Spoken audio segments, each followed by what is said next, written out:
Hi everyone, my name's Linda, 53, female, and my husband Jonathan, 62, male, passed away a month ago.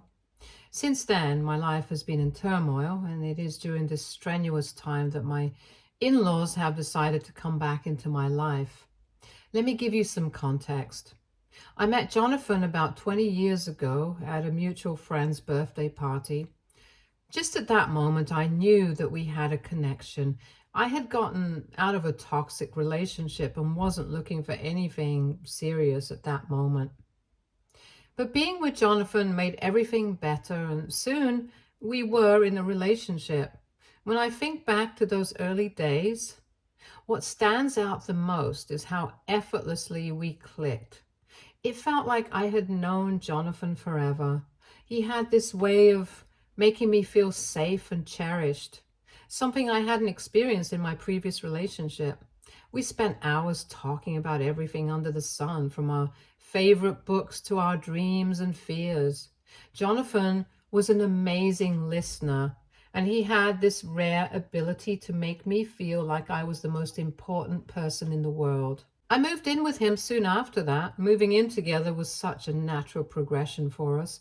Our apartment at that time was small, but it was ours, filled with love and laughter. We had our share of ups and downs like any couple, but we always faced challenges together. Jonathan had a way of diffusing tension with his humor. I remember one night after a particularly rough day at work, I came home feeling defeated.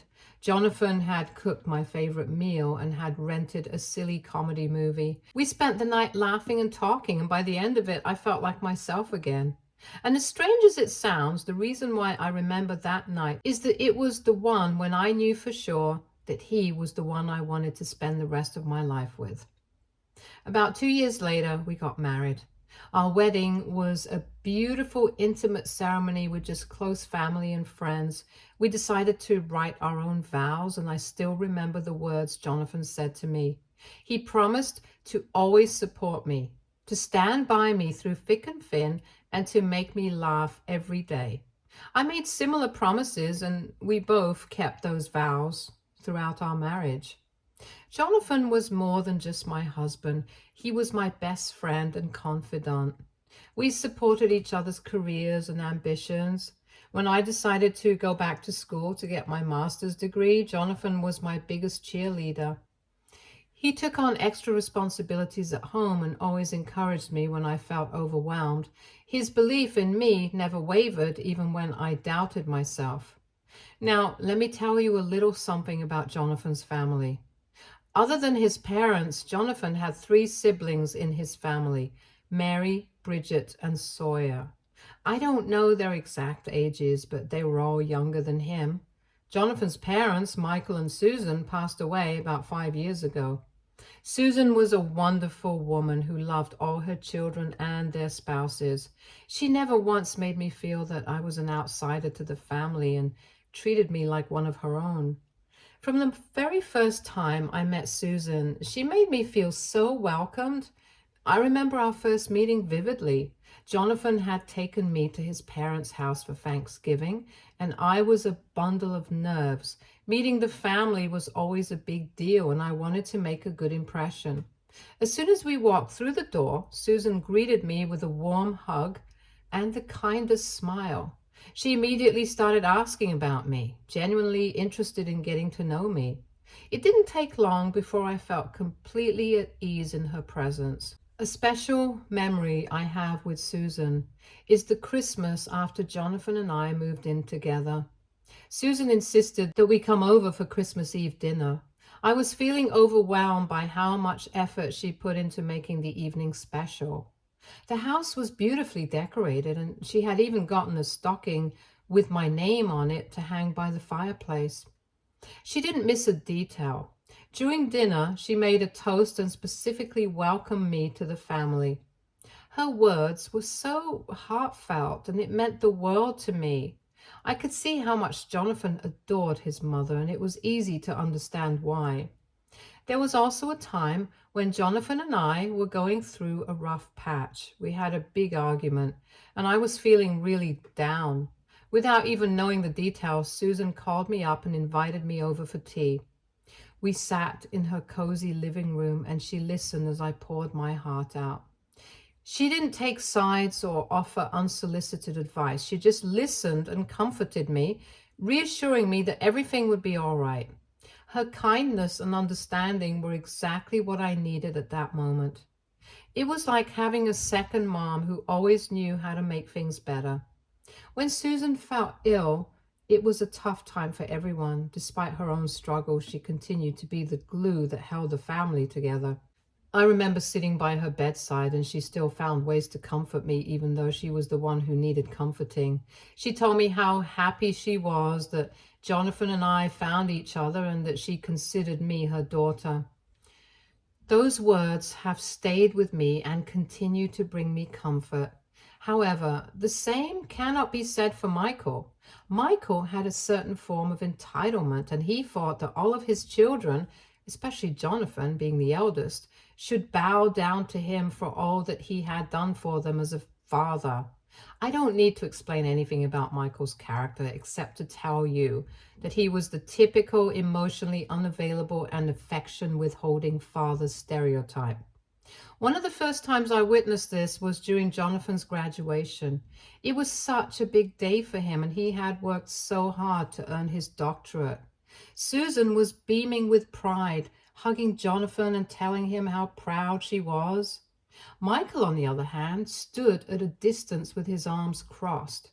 When Jonathan walked over to him, Michael simply said, "I guess you finally did something right." No congratulations, no, "I'm proud of you." Jonathan tried to push it off, but I could see the hurt in his eyes. It was like Michael couldn't allow himself to express any kind of warmth or approval. Another instance was during Jonathan's promotion at work. It was a significant achievement, something he had been working towards for years. Susan organized a small family gathering to celebrate.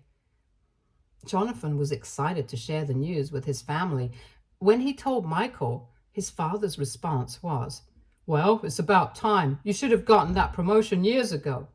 Not a single word of praise or acknowledgement of Jonathan's hard work. It was always like this with Michael. He never saw the effort Jonathan put into anything. He only saw what he thought was lacking. One particularly tough moment was when Jonathan and I bought our first house. It was a fixer-upper, and we were both so proud of it. We invited both his parents over to see it. Susan was thrilled and kept saying how wonderful it was and how she could see the potential. Michael, on the other hand, walked around with a critical eye. He pointed out everything that needed fixing and said, "I hope you know what you're doing. This place is a mess." Jonathan had worked so hard to make it a home for us, and instead of receiving any support or encouragement, he got criticism. I think one of the hardest things for Jonathan was the lack of emotional support. Whenever Jonathan faced difficulties, Michael was always quick to point out what he did wrong instead of offering any comfort or understanding. When Jonathan lost his job a few years ago, he was devastated. He went to his parents' house to talk things through. Susan was, as always, incredibly supportive, reassuring him that everything would be okay. Michael, however, just said, "Well, you must have done something wrong to lose your job."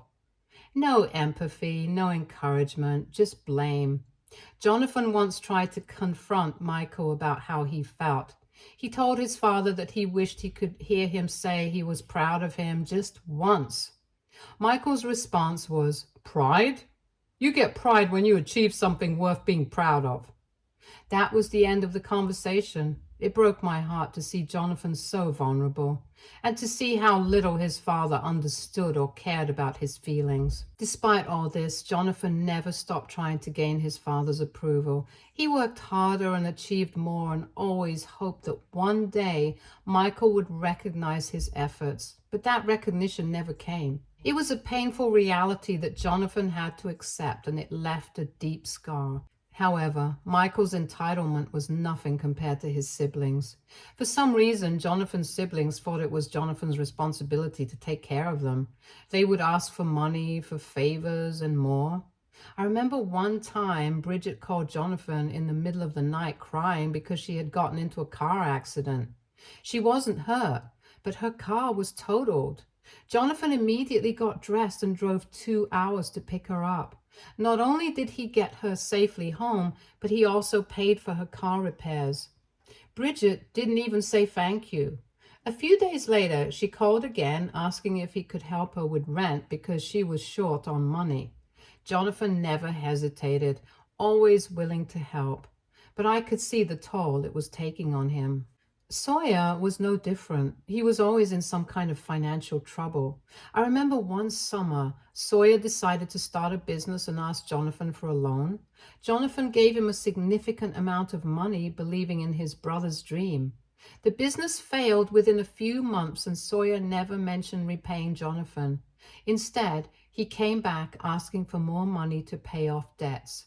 Jonathan helped him out again, but Sawyer never showed any appreciation. It was like he expected Jonathan to bail him out every time.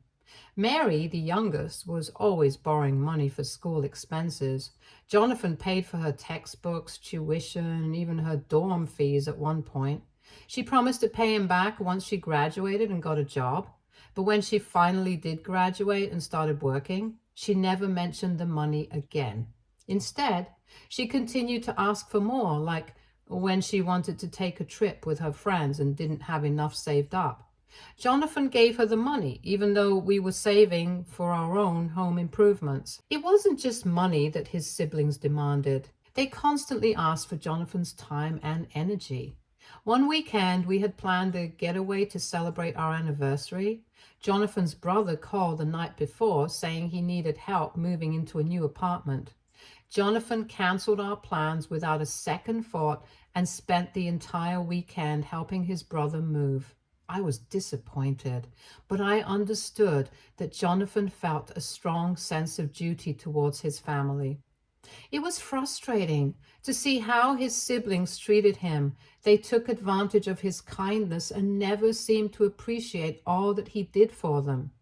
Jonathan was always there for them, no matter what they needed or when they needed it.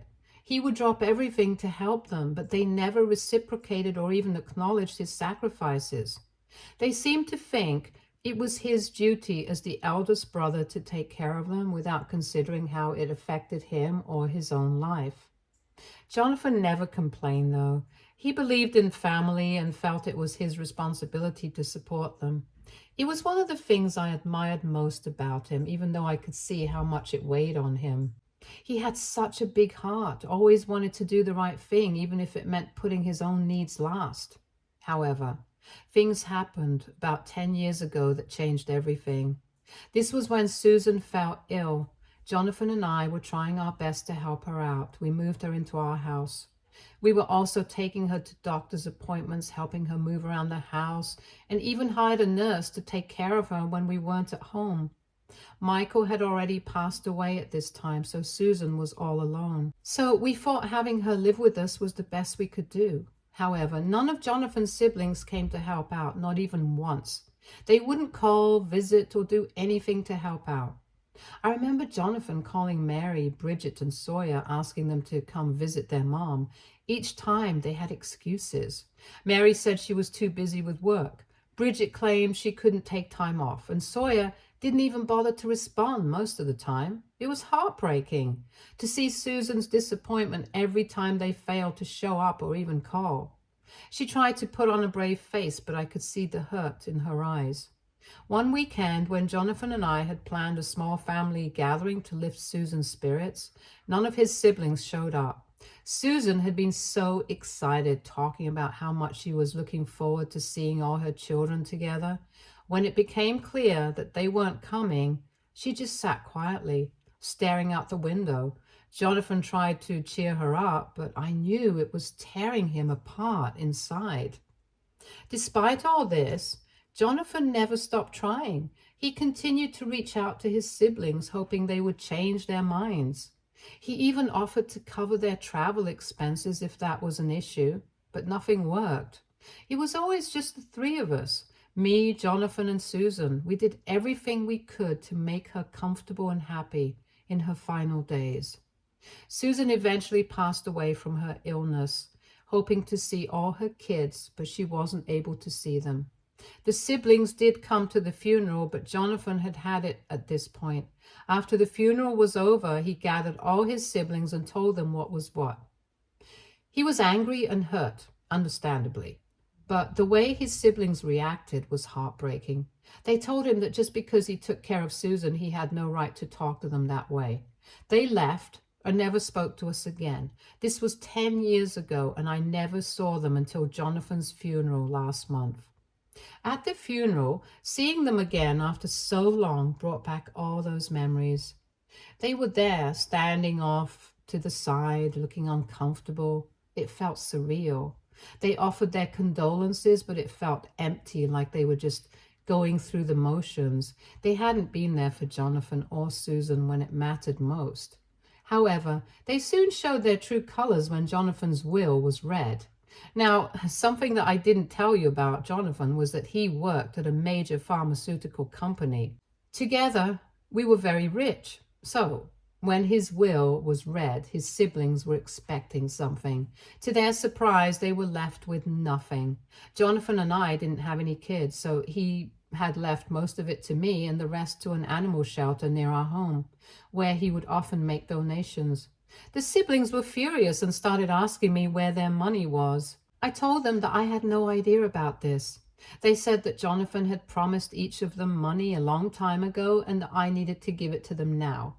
I was shocked and told them that I wouldn't be doing any of that, and I left.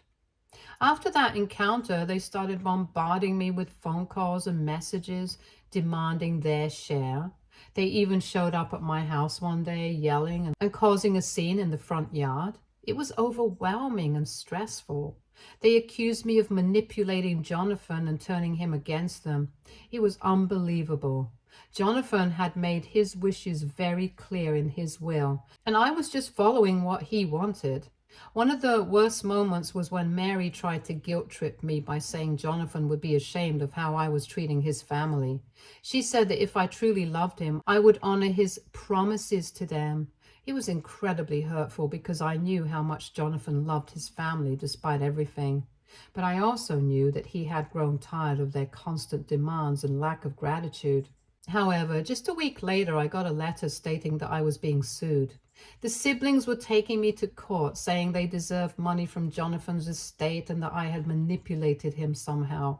I met with my lawyer, and he assured me that everything was airtight and that I didn't have to worry. We had a meeting with our lawyers, and I had a secret weapon. Not only were we able to show them that they didn't have a case, but I also showed them that their parents' house also belonged to me now. Susan had left the house to Jonathan, and Jonathan left it to me. Since Susan died, the house was basically used as a vacation house for Jonathan's siblings. Jonathan never said anything about them using it, and when I told them this, they were shocked and angry. They couldn't believe it. They argued and shouted, saying it was unfair and that they had a right to the house. My lawyer calmly explained that legally the house was mine, just as Jonathan had intended. The siblings were furious. Mary accused me of being heartless and trying to take everything from them. Bridget started crying, and Sawyer threatened to drag this out in court as long as possible. It was a chaotic scene, but I stood my ground. I told them that Jonathan had been generous his entire life, always helping them without asking for anything in return. Now, in his will, he had made his wishes clear, and I was going to honor those wishes. They kept arguing, but it was clear they were starting to realize they had no case. As the meeting ended, I felt a mix of relief and sadness. It was exhausting to deal with their anger and entitlement, especially after losing Jonathan. I wished things could have been different, that they could have appreciated Jonathan for who he was and not just for what he could give them. But their true colors were shining through, and it was clear that their main concern was money. After the chaos at Jonathan's funeral and the legal battle with his siblings, things haven't settled down. They kept bothering me non-stop, calling and texting, demanding what they thought Jonathan owed them. It was overwhelming, especially as I'm still grieving. I decided I needed a break from it all, so I packed my bags and headed to my sister's place. She's been my rock through all of this, and I poured out everything that happened. She's urging me to just give them the house and move on. Part of me agrees because dealing with them is exhausting and they've shown their true colors. But another part of me feels like they don't deserve it after how they treated Jonathan and me. What do you guys think I should do? It's a tough decision, and I could really use some advice right now. Update 1. Hey everyone, I've been dealing with a lot since I last posted here. Thanks for all your advice before. After taking some time at my sister's place, I realized I needed to confront Jonathan's siblings directly. They wouldn't stop calling, so I arranged a meeting at Susan's house, which legally belongs to me now. During the meeting, I made it clear that I wasn't giving them the house, but I was willing to offer them a substantial amount of money to settle the matter and move on. I hoped we could avoid a lengthy legal battle and find a resolution that worked for everyone, despite their entitled behavior. Unfortunately, they weren't willing to negotiate. They insisted on the house and rejected my offer outright. It was frustrating because legally they had no claim to the house, as Susan had left it to Jonathan, and he left it to me in his will. And that's when things got even more heated. They had the audacity to claim that Jonathan had no right to the house in the first place because it belonged to all of them. That accusation hit me hard. I couldn't believe they would disrespect Jonathan's memory like that, especially considering how much he did for their family, especially Susan during her illness. I was furious. I reminded them of all Jonathan had sacrificed for them, how he cared for Susan when they were absent, and how he supported them financially and emotionally throughout their lives. It was clear they were only interested in money and had no regard for Jonathan's intentions or the emotional toll that this was taking on me. In the end, I had to ask them to leave. It was clear we couldn't come to any agreement, and their sense of entitlement was beyond belief. They stormed out, leaving me feeling betrayed and even more resolved to honor Jonathan's wishes. Now I'm back to square one, dealing with their constant calls and messages. I'm considering my options carefully because I know a prolonged legal battle would only prolong the pain and stress. I still have my lawyer's support, but emotionally, it's draining to fight with people who should be supporting me during this difficult time. I'm reaching out again for advice.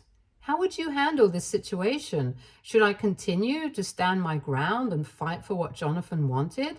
Or should I try to find a compromise to end this chaos once and for all? Update 2. Hey everyone, here's what's been happening lately. After a lot of thought and consideration, I've made a big decision. I'm going to sell the house that Jonathan left to me. It's been a tough choice, but dealing with his siblings has become too overwhelming. I reached out to a friend who's a real estate agent, and we quickly got the house listed for sale.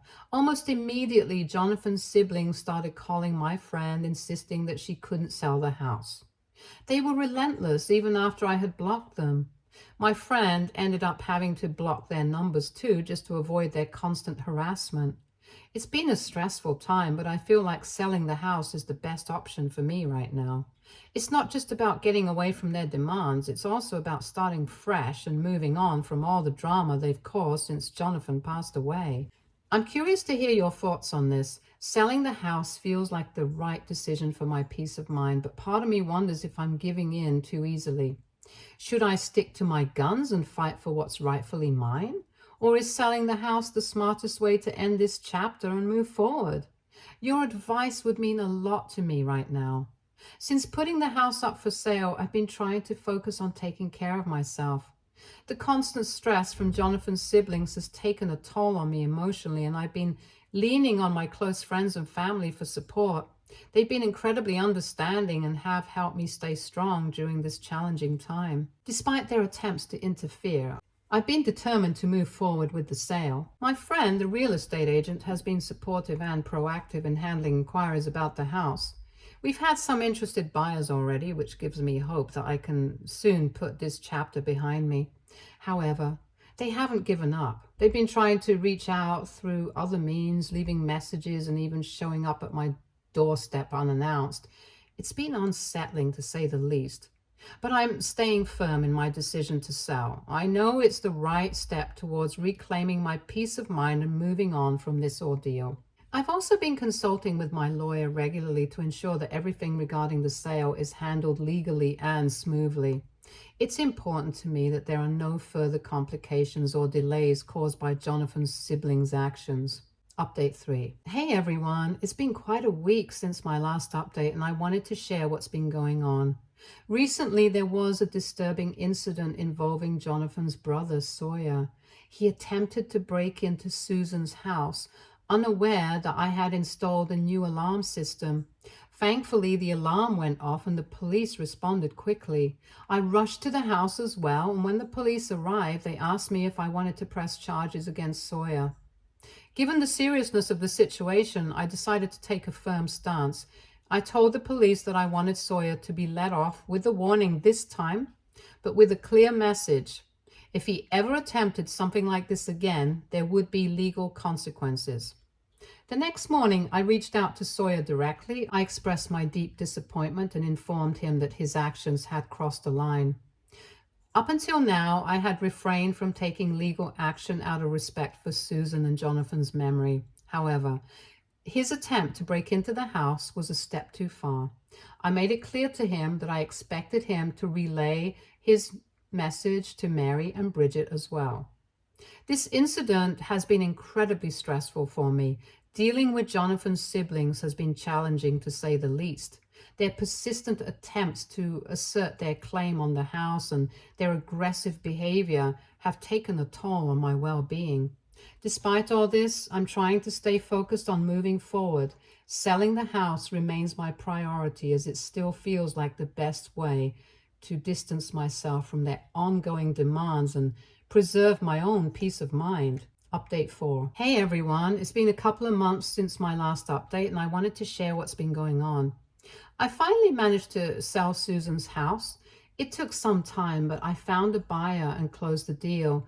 I decided to donate the money from the sale to the same animal shelter where Jonathan used to contribute. It felt like a fitting tribute to his memory. After the sale, Jonathan's siblings reached out to me again. This time we met at a nearby restaurant to talk. I chose a neutral location because I wanted to keep things calm and civil. They expressed their willingness to accept the original offer I had made regarding financial compensation in lieu of the house. I was still upset about everything that had happened, but I was also tired of the ongoing stress. So I agreed to their terms and informed them that my lawyer would handle the details. True to my word, I transferred the agreed upon amount within a week, and since then I haven't heard much from them, and it's been a relief to have that chapter behind me. In addition to resolving the housing issue, I've also been making some significant changes in my personal life. I've decided to move closer to my sister's place. She's the only family I have left, and being near her and the rest of the family feels like the right move for this new chapter of my life. This decision to relocate isn't just about physical proximity, it's about finding a sense of belonging and support after everything I've been through. My sister has always been a source of strength and understanding, especially during the toughest times.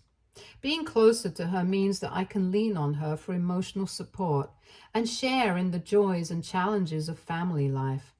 The process of selling the house and settling matters with Jonathan's siblings has been emotionally draining, to say the least. However, it's also been a learning experience. I've grown stronger and more resilient through it all, learning to prioritize my own well-being and peace of mind. Moving closer to family feels like a step towards healing and rebuilding. I'm eager to embrace new opportunities and create a sense of stability and happiness in my life once again. Thank you all for your support and advice throughout this journey. Your insights and encouragement have meant the world to me. I'm looking forward to this new chapter and focusing on healing from the challenges of the past months. I appreciate all the support and advice I've received from this community throughout this journey.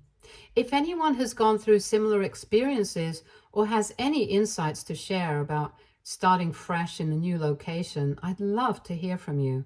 Your input means a lot to me as I embark on this next phase. Stay tuned to more stories from Argo relationships.